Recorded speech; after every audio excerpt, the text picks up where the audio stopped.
আজকে তোমাদের সাথে একটা বার্থডে ব্লগ শেয়ার করব।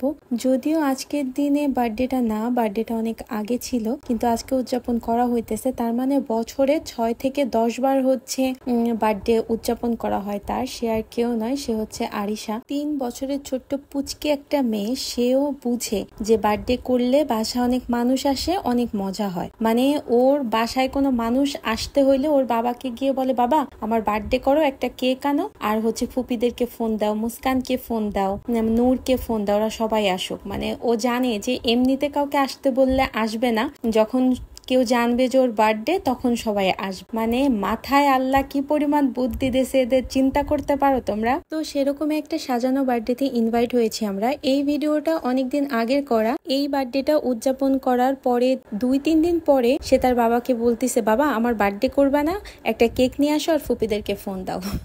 মানে বুঝতে পারতেছো সে কি পরিমাণ পছন্দ করে বার্থডে উদযাপন করা। তো ভাইয়া হইতেছে ঐতিহ্যবাহী নাসির বেকারির থেকে একটা কেক আনছিল, ঠিক আছে, একদম বিশ্ববিখ্যাত নাসির বেকারির কেক। আর সেই কেকরে এখন এই যে ভাইয়া খুব সুন্দর করে হচ্ছে ডেকোরেশন করে দিতেছে মোমবাতির, যেহেতু আরিশা হইতেছে মোমবাতি ফু দেওয়া, কেক কাটা এগুলা হইতেছে খুব পছন্দ করে। তো তার একই জন্মদিনে মনে হয় 4 বার না 5 বারের মতো হচ্ছে হ্যাপি বার্থডে করে করে 1-2টা করে করে মোমবাতি লাগায় লাগায় নিভানো হয়েছে।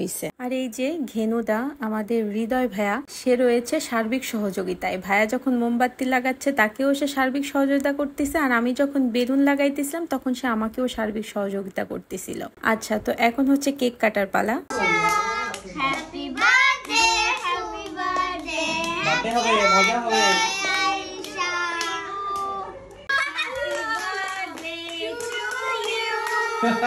Happy birthday to you. Happy birthday, happy birthday, happy birthday to you.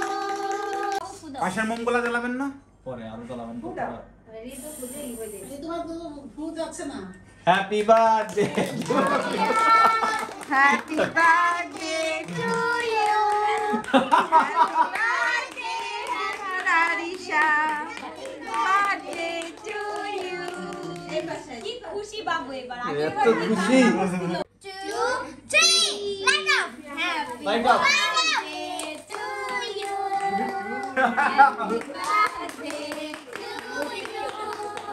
Happy birthday, happy birthday, happy birthday to you. ও ফুদাও ফুদাও, এই ফুদাও নিবাও। আগে ফু দাও। Happy birthday. প্রায় 5 বারের মতো হ্যাপি বার্থডে বলে সেলিব্রেট করার পরে এখন হচ্ছে অবশেষে আমরা নাসির বেকারির ঐতিহ্যবাহী কেক কেটে খাচ্ছিলাম। তা খাওয়ার যোগ্য ছিল না, মানে পুরাই অখাদ্য ডালডার ক্রিম ছিল। মাফ করে দে, মাফ করে দে, আর কোনোদিন না খাবো না, মাফ। বাবা তুমি কি খুশি মুস্কান? গাইস ও বলা ছেলেটার কি অবস্থা, প্রেসার হাই। গাইস তার প্রেসার হাই, তাকে এরকম করে মারলো। আমার তোমার প্রেসার লো পুরো জীবনটা ধ্বংস করে দিল।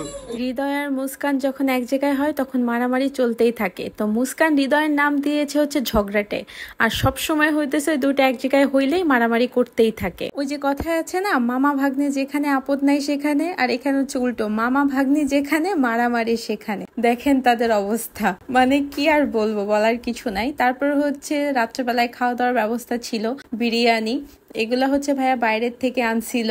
বিরিয়ানির টেস্টটা মোটামুটি ভালোই ছিল। আর এই যে মুস্কান বসে বসে কেক খাচ্ছে, যে আমরা কেউ খেতে পারি নাই তাই সে বসে বসে খাচ্ছে। তো রাত্রেবেলায় পহেলা বৈশাখ উপলক্ষে মেলা ছিল, আমরা সবাই চিন্তা করলাম যে মেলায় যাব। তো ছোটবেলায় একটা ঘটনা বলি, আমরা যখন ছোট ছিলাম প্রিন্স ভাইয়া ছিল সবার বড়, তো ভাইয়া আমাদেরকে সাথে করে মেলায় নিয়ে যায়। তো আর মেলায় নিয়ে বলতো কি, এই যে এই গাছটা দেখতেছিস না, সবাই এই গাছের কাছে এসে দাঁড়াবি, যদি কখনো হারায় যায় তাইলে হইতেছে এই গাছের কাছে এসে দাঁড়াবি, আমরা তোরে ঠিক খুঁজে বের করবো। তো আজকে ভাইয়া দাঁড়ায় ওই পুরোনো দিনের কথাগুলো আমাদের সবাইকে বলতেছিল যে এটা হচ্ছে তোমাদের জায়গা, তোমরা যদি কেউ হারায় যাও তাহলে এইখানে এসে দাঁড়াবা। যাই হোক, তারপরে হচ্ছে ফুপি পান খায়, পান পছন্দ করে, তো চিন্তা করলাম ফুপির সাথে আমরাও পান খাই। তো আমরা সবাই মিলে একটু মিষ্টি পান খাইলাম, আর ফুপি হচ্ছে যেটা খায় জর্দা পান ওইটা খাইলো, আর আমরা হচ্ছে একটু মিষ্টি পান খাইলাম। তো মিষ্টি পানটা অনেক মজা ছিল। তারপর আমরা বেশ কিছুক্ষণ মেলায় ঘুরলাম, আর পুরোনো দিনের কথাগুলো মনে পড়ে যাইতেছিল। ছোটবেলায় সব ভাই বোনরা মিলে একসাথে করে মেলায় যাইতাম, ঘুরতাম, এটা কিনতাম ওটা কিনতাম। আর মনে আছে এই আমের সময় হইতো না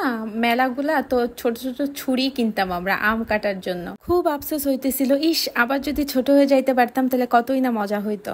তো আজকের ব্লগটা এই পর্যন্তই। সবাই ভালো থাকবা, আমাদের জন্য দোয়া করবা, আর একটু কমেন্ট লাইক করে দিও সবাই যখন ভিডিওটা দেখতেছই এতক্ষণ পর্যন্ত। আল্লাহ হাফেজ।